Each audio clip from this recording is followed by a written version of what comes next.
All right.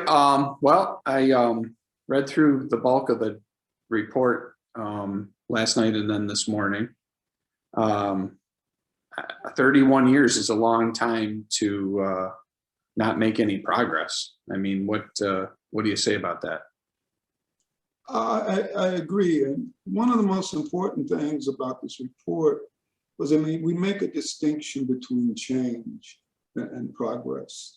Oftentimes people treat change as synonymous with progress, but it is not. And so what we mean specifically by progress, and we spend a lot of time thinking about it, is that when we talk about progress, we're saying that back in 1990, it was clear from the reports that were done by our scholarly team that the trajectory of the African-American population was headed downward. And that based on our understanding of the theories of the relationship between Blacks and this rising knowledge economy as postulated by William Julius Wilson, the renowned Black political scientist and sociologist, was that the way the economy was being structured, a handful of Blacks would be pushed up, but the masses would be pulled down into the low wage sector of the labor market. And so the question that we were raising was, over this 31-year period, and in the report, we outlined a detailed strategic action agenda. It was a direction that we could go in order to attack and solve these problems. And that was the backdrop. Since then, we've had literally 27 years of rule in the city by individuals who are progressive, who have deep roots inside of the African-American community, and said that this was a priority. So we wanted to know, were programs put into place that would stop the downward spiral and be in a situation where we were now moving upward? We knew that all of these problems would not be solved, but were we now moving in a direction in which, if we stayed the course, we would eventually solve the problems? And so the answer is that we did not. Back to your original question as to why, I think maybe there were three reasons. Number one, none of the mayors from Masiello to Byron Brown, and you could put Jimmy Griffin, in that category because their policies were all the same. I mean, if it's Jimmy, Masiello, Brown, all continue approaching the development of Buffalo in the same way. But they did not attack the root core problems facing the African-American community. They simply did not attack those problems at all. Number two, they prioritize housing abandonment and emphasize demolitions and land banking. And by land banking, I'm saying very, very specifically, they don't call it a land bank. But if you look carefully at Masiello's, I think about 1997 or 1988 plan, he makes it clear that the number one priority on Buffalo's East Side is to demolish these derelict structures and assemble land for future development. That's what a land bank does. And the city's contention today that they can only sell vacant lots at market level price, that's a land bank. And so the transformation of the East Side into this zone of demolition and land banking without, and I stress, without planning and development, created havoc on the East Side. In a lot of ways, it was a new form of redlining because of the conditions that you were creating. You literally pushed development away from the East Side. You created situations where if there were a street that people lived on the street wanted to develop, it was literally impossible because of the way in which land, this vacant, unbuilt land, was controlled by the city.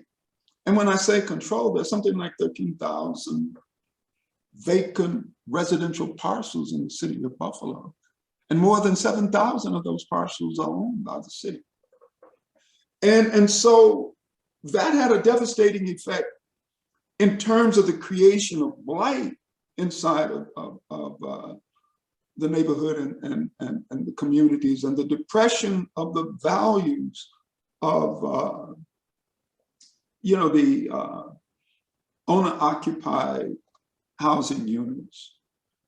The third element, I think, centered around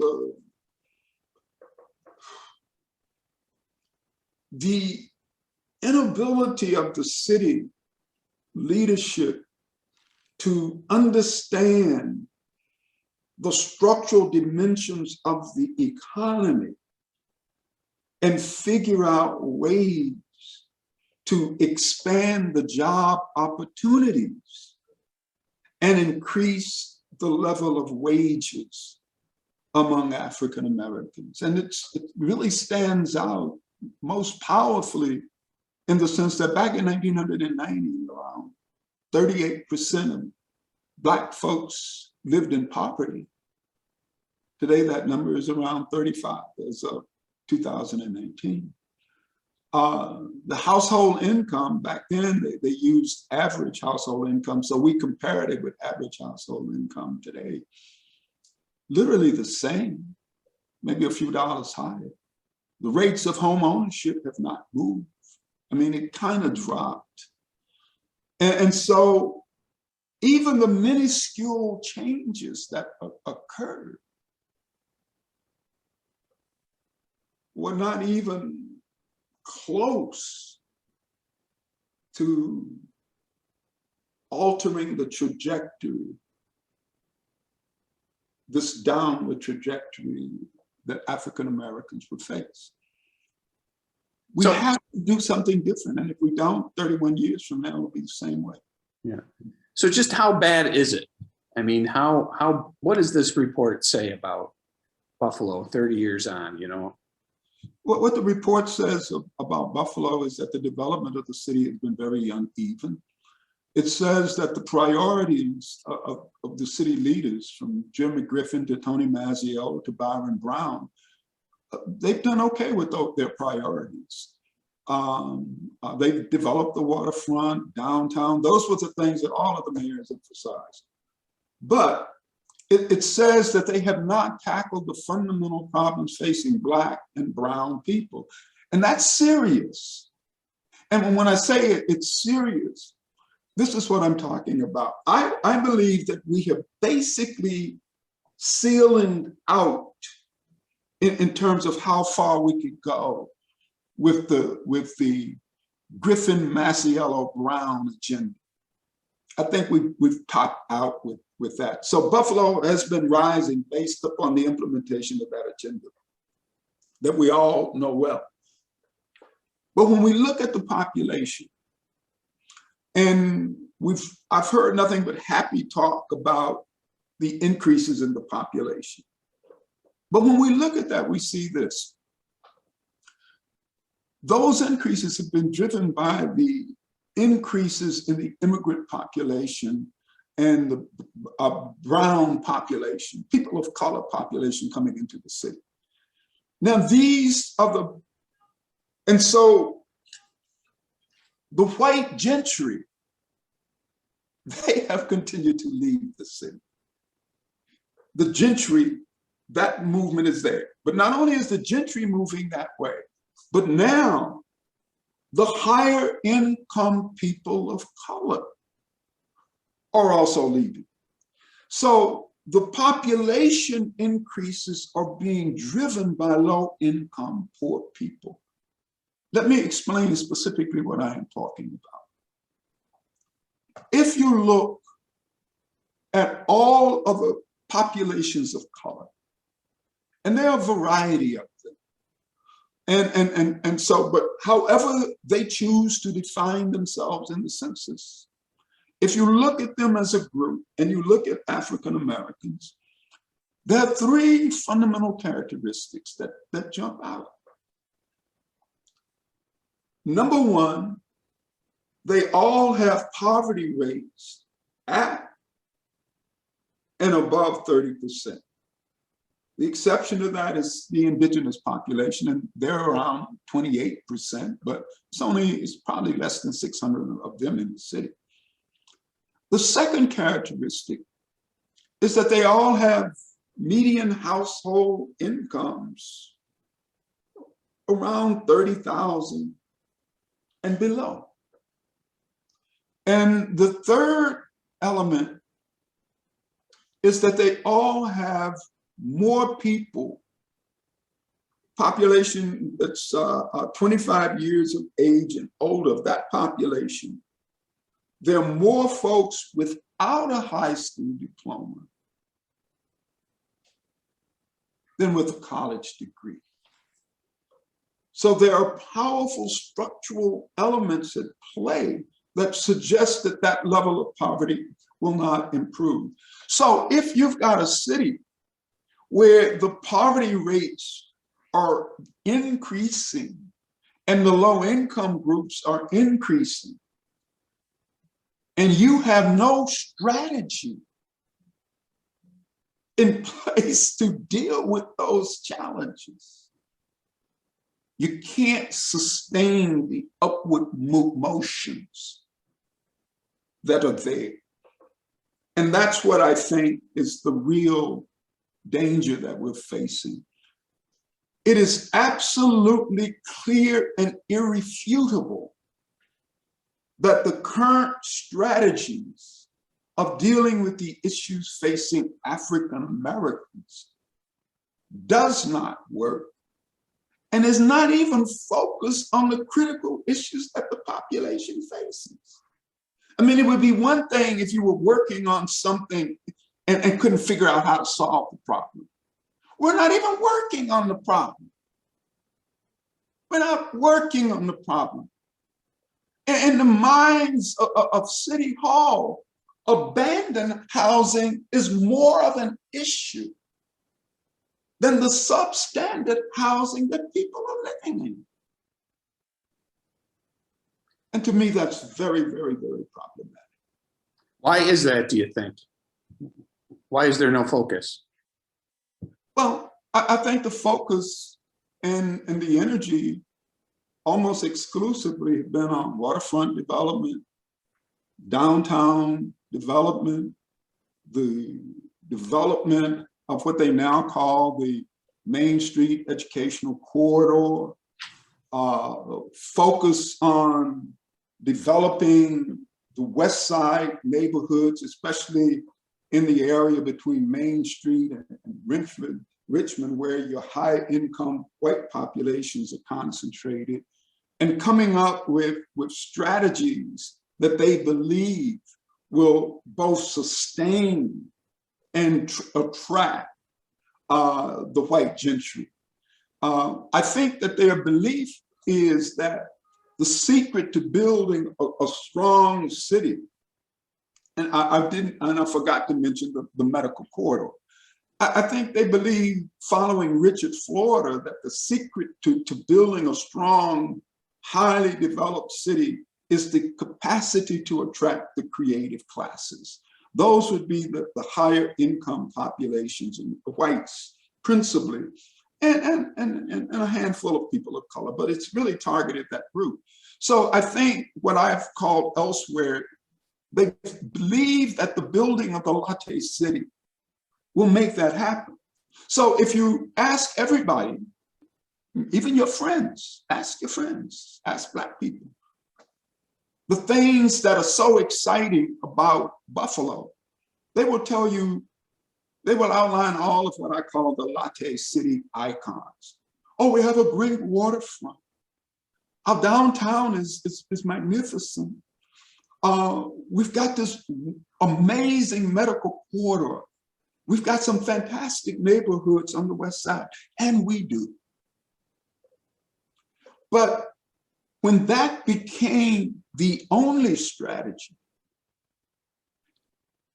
you got into problems. So rather than attacking the problems that were confronting the Black and brown communities, we created a series of symbolic projects. And by symbolic projects, I mean projects that are designed to represent hope and possibility.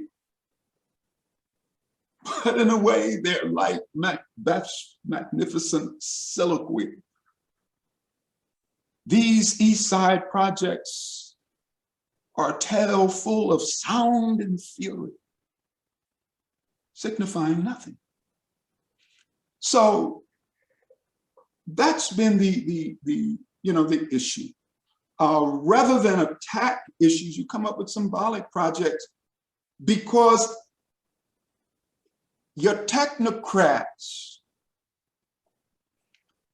the people you have surrounded yourself with, they don't understand the problem. They don't get it. So what we have, people have thrown out curiously. I hear a lot of talk about experience this and experience that. I mean, that's cool. But the reality is we don't have anybody around with any experience in building a just city. We don't have anybody with any experience in building a city that solves the problem of Black and brown people.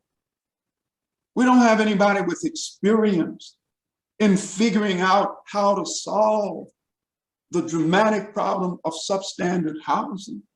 Take a look at you remember the housing report, I think it was done back in 2018, the Housing Opportunity Study. Pull that out, Mark, and take a look at their description of the housing conditions in the city, and to see where all of these areas are that define places that need major and minor levels of repair. And read and study that report. And the solution to the problems over there, it says we got to get people to move out. The consultants say, the consultants and the mayor and his people agree with it, says we don't have a housing affordability problem. We have people who are too poor. You know the last time I heard that statement? From a chief executive in the I don't want to use that word, but in the administration of Richard M. Nixon, when they were attempting to roll back the urban development program.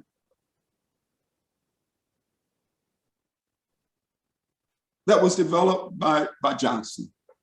Mm-hmm. My daughter writes a brilliant chapter in her book, Race for Profit, that deals with that issue. That's why the quote was so familiar to me. Right. So that's saying these problems can't be solved. And I will tell you what else. When we were attempting to battle coming out of 1990, 91, 92, 93, and I was working closely with Andrew Rudnick and the economic leaders of the city, and we were outlining all of these strategies. And Rudnick called me in his office one day. And he said, Henry, we have decided that the problems confronting the East Side are too complicated. So we're going to have to table that and work on these other issues until we eventually get back to it. And so I think that mindset has continued to follow both the economic leaders in this city and the various political leaders. Now, you can't ignore the East Side, right? Mm-hmm. So you create symbolic projects like the commercial corridor project, the current one. That's a symbolic project. I'm an urban planner, and even though the School of Architecture and Planning is leading that project, I still don't think it makes sense. I don't know anywhere in America, or the world for that matter, where someone has developed a neighborhood by developing a commercial corridor. It didn't happen in Buffalo, Hurdle, Allen, Elmwood. These corridors were driven by neighborhood development, not commercial corridor development. So the very premise that develop the corridor and it will catalyze the development of the surrounding neighborhoods is a false premise. You know, then you take, what is it, $65 million? The federal court building costs, what, $135 million back in 2007 money or whenever that was. The building that I'm standing in now costs, just the single building in order to renovate it cost about 50, 60 million. So you take $65 million and you scatter that across 4 or 5 commercial corridors. What's that, about 10, 13,000 a commercial corridor? It won't work. And it isn't intended to work. It's intended to be a symbol representing progress or hope and the possibility of progress. And that's what we have done in these sections of town, rather than identifying and attacking real problems and basing our strategies based on truth and reality rather than fantasy. And that's what's occurring, and that's what's happening now. Right. Is there a worst of the worst finding among all this in this study? Is there a particularly troubling or? There are two, I'll say 3 things that surprised me. Mm-hmm. One of the things that was most shocking was that in the Black population, 25 years and older, 36% of African Americans, including men and women, have some college, but no degree.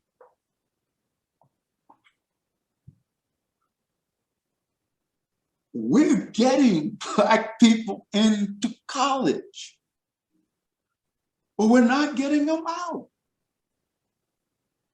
And I'm not blaming this on anybody. All of our emphasis has been, we got to get you to college. We got to get you to college. We got to get you to college. We got to improve the graduation rate so that we can get you into college. Say yes. This whole premise is about getting you to college. But something is happening. And kids are getting stuck. And they don't get through. And I'm saying that is that one of the things that we did in this study, we analyzed the relationship between educational attainment and employment. And we stratified the city's work population in terms of their levels of educational attainment and the amount of money that you could expect to make. And we found some very interesting things. One, 71% of the workers in our local economy don't have a college degree. only about 27, 29%.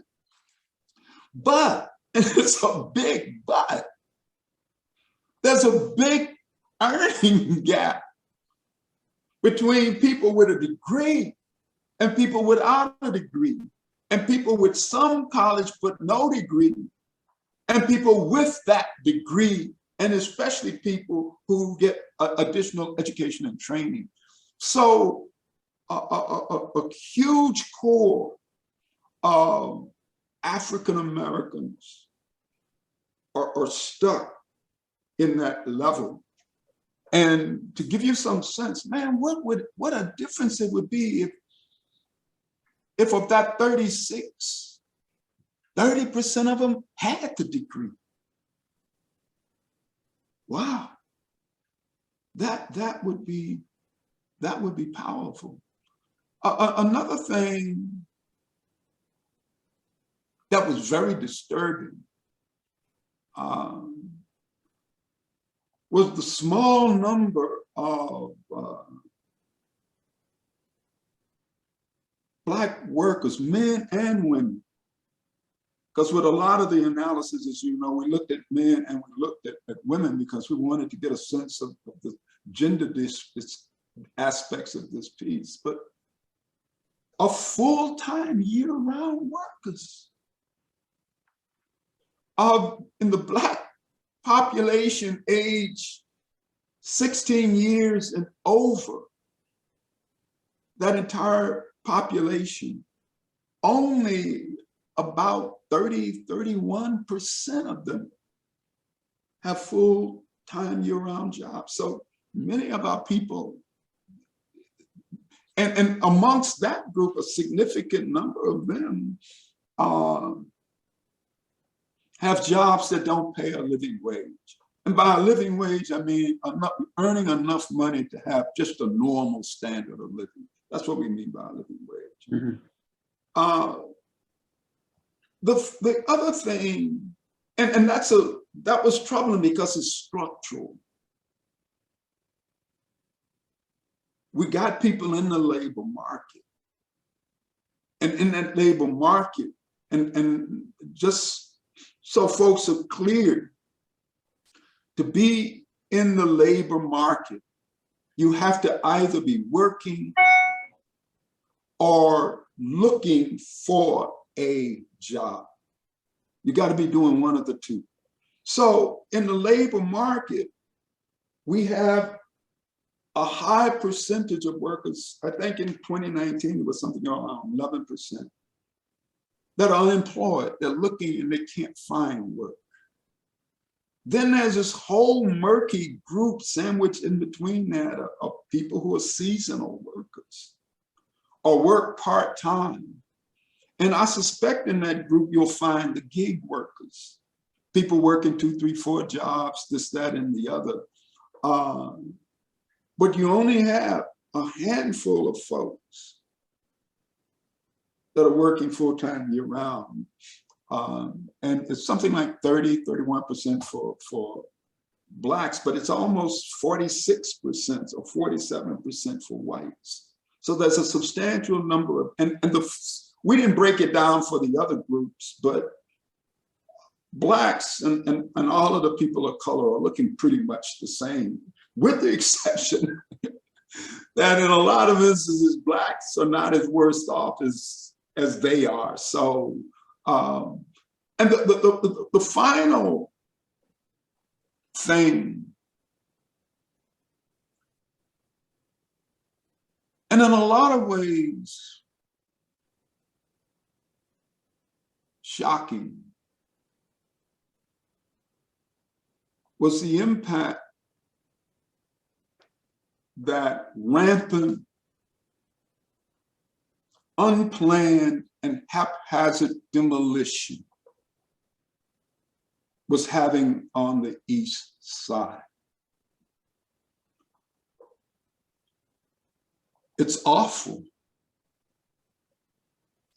And when I say unplanned,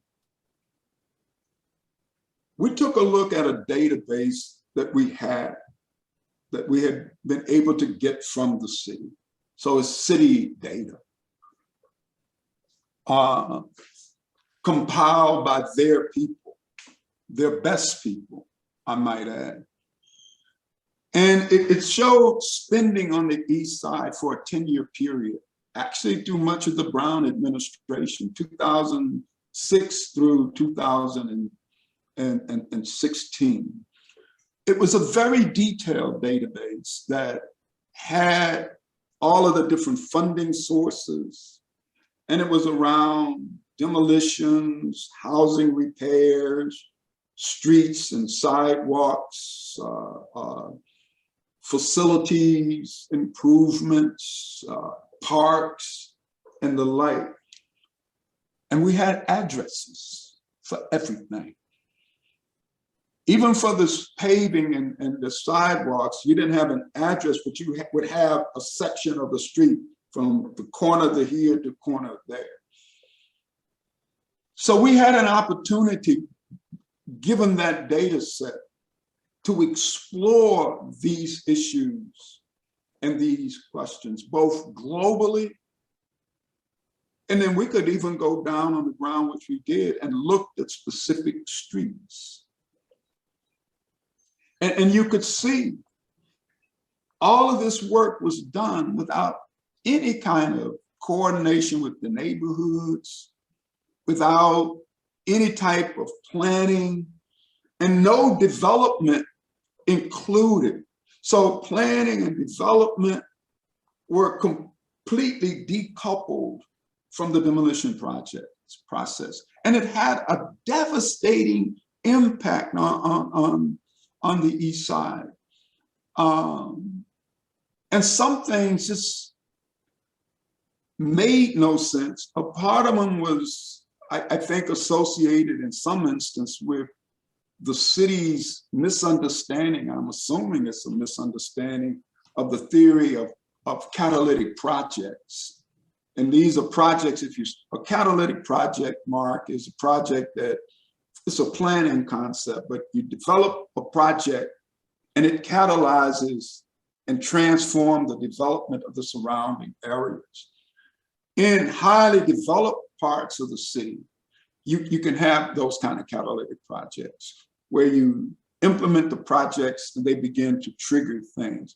But usually those are instances where value starts to rise, go up, et cetera. So catalytic projects tend to work in neighborhoods where you have a healthy, robust market. The East Side is a space in a lot of ways characterized by market failure, and that kind of stuff don't happen. But when we would look at certain streets, I mean, I think we took a look at Marshall Street, we took a look at Box, and there may be some others. But you could see how the city would come in and they would demolish a bunch of houses. Then maybe they would give out, in some instances, a couple of rehabilitation loans. Sometimes they would pave a street, and then they would move on to the next street. And in a lot of ways, the streets that they left were worse off. And in cases like Marshall and Box, where the sidewalks were in terrible shape, rather than fixing the sidewalks, they did the streets. It made no sense. Then on a positive side, and this is something you can check for yourself, they spent in this period maybe 11 or $12 million on Martin Luther King Park and the Science Museum. Hey, I celebrate that.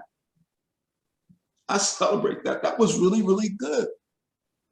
But then nothing about the surrounding neighborhoods and communities.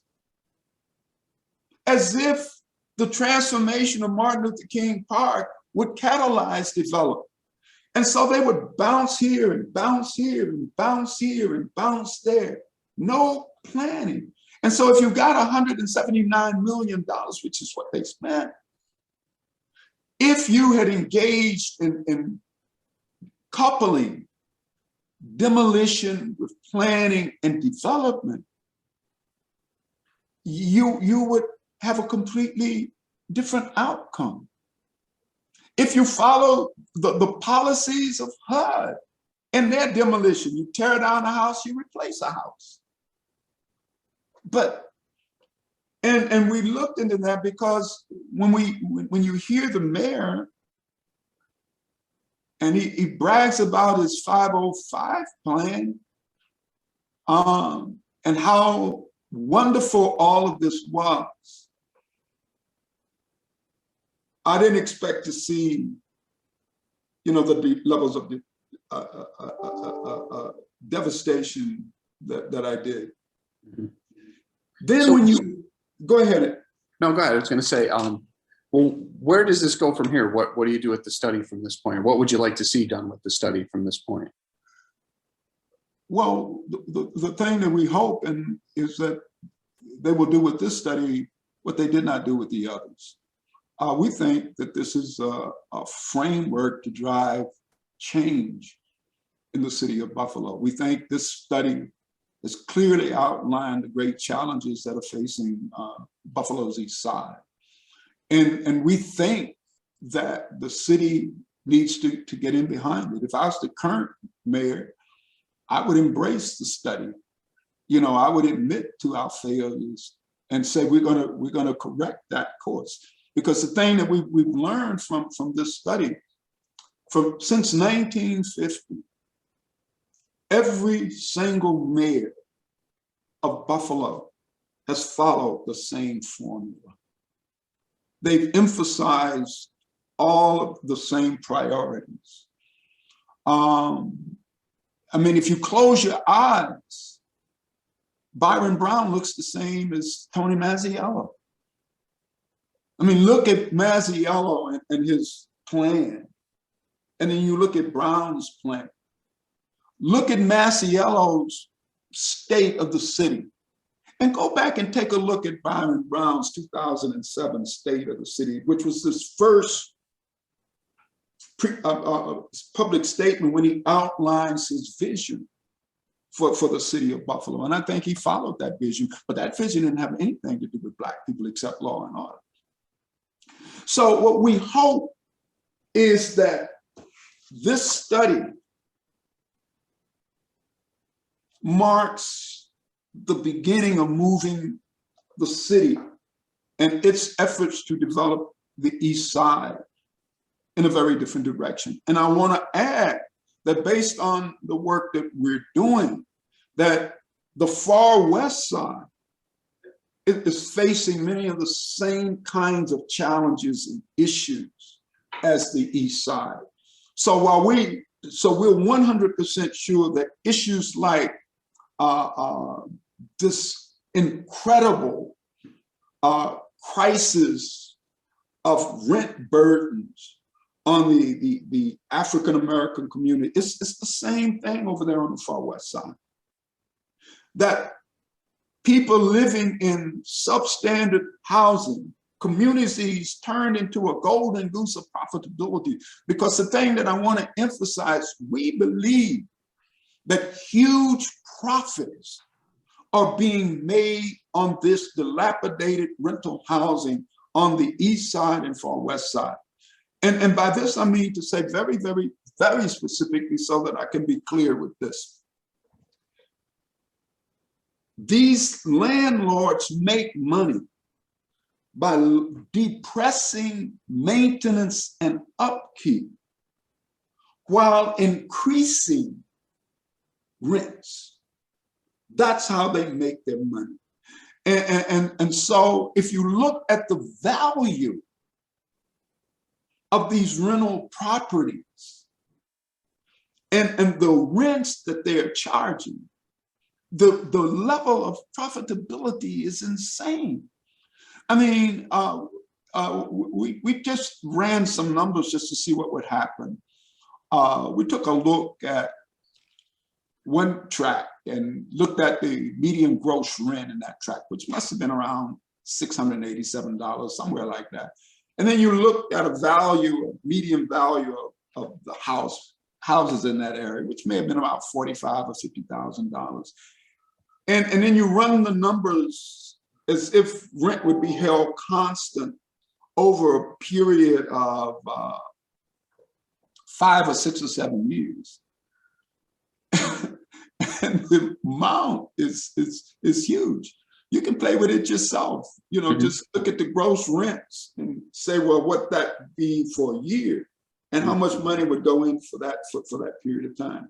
So we think that's a huge issue. The other thing I wanted to say, the final thing I want to say, you hear a lot of people talking about new builds, new building. We're building a new affordable housing. Implicit in that statement is that you can build a sufficient number of units that will allow you to solve the quality and affordability issues by building enough units for people to move into. We call that symbolism, symbolic projects. So if however,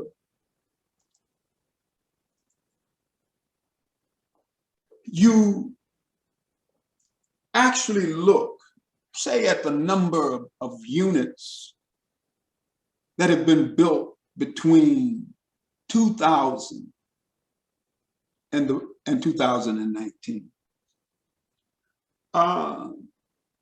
they represent only a small fraction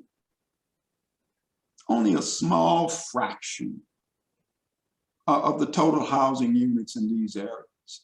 And many sections of the east side, there haven't been any kind of apartments that have been built there.